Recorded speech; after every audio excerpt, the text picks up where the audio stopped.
you need to answer this question before you find yourself in any storm. I've already said that financially we have two major storms in life. One, when you lose your job or there's emergency in the family.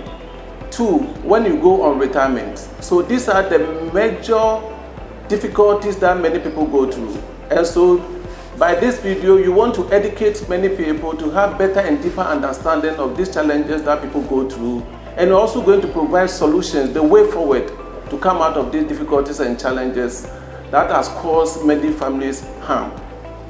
Let's take the first one, when you lose your job. The legitimate question that you need to ask yourself is this: in the unlikely event that you lose your job today, how many days, how many weeks, how many months, how many years can you survive and maintain the same standard of living? That's the question that you need to ask yourself. Unfortunately, many of us do not ask these legitimate questions and find answers to them. You always look for answers when we find ourselves in the middle of such difficulties. And in these situations, many people are unable to come out successfully. People, whatever that they earn, they consume all the money that they earn in the month, and they start all over again the following month. Somebody has worked for 10 years, but the person has nothing to show for all the work that he has done all this while. So every month they begin life again. The question that I normally ask is, continue with the annual cycle of consuming everything that you earn at the end of the month and supplement it with loans. Begs the question, where will you be when your working days are over? Are you going to have enough financial resources and good health to enjoy your retirement? Are you going to spend the rest of your life in regret, wishing that you had done something about your life? Are you going to be a burden to your children, to the family, to society as a whole? Are you going to be an asset of government? There are many elderly people in society who have become a liability. So it is important for us to get the picture of people who could not save anything while they were working. One of the major problems that people have is that the only financial strategy that they have is hope. They don't have any specific financial strategy to be able to achieve their dreams and aspirations in life.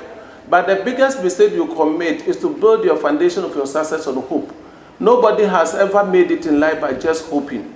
Expecting to have a better future without investing in the present is like a farmer who wants to have a good harvest even though he has not sown any seed. So it's important for us to hope. But you need to remember that future can be better than now. It can also be worse than now.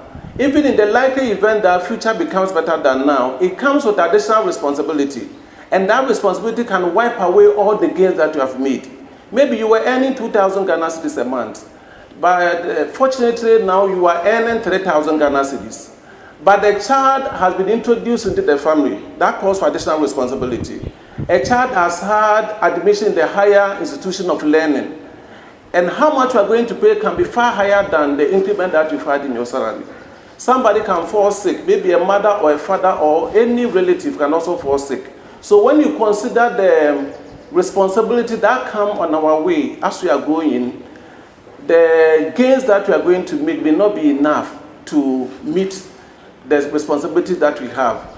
So it's important for you to do something today. There are countless occasions where you also have nostalgic feelings about the past, because first we were doing extremely well, but today things are worse than before.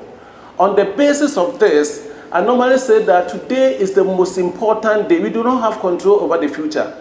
Yesterday is gone, there's nothing that we can do. Where we can have enough control is today. So ask yourself, what are you doing today to be able to overcome the challenges in future? That is why the Bible tells us in Proverbs chapter 6:6-9 that we should learn from ant. Ant knows that the time is coming where it will be difficult, if not impossible, for it to get food. So in the dry season, ants keep a lot of food so that in the rain season, they will not go out, but they will have enough to eat. We human beings who are created in the image of God, what do? Remember in Proverbs 13:21, the Bible says that a good man is one who leaves inheritance for the grandchildren. Leaving inheritance for the grandchildren means that you have enough to be able to take care of yourself, your children, and your grandchildren. So it is extremely important for us to think about our financial future and to not consume everything today.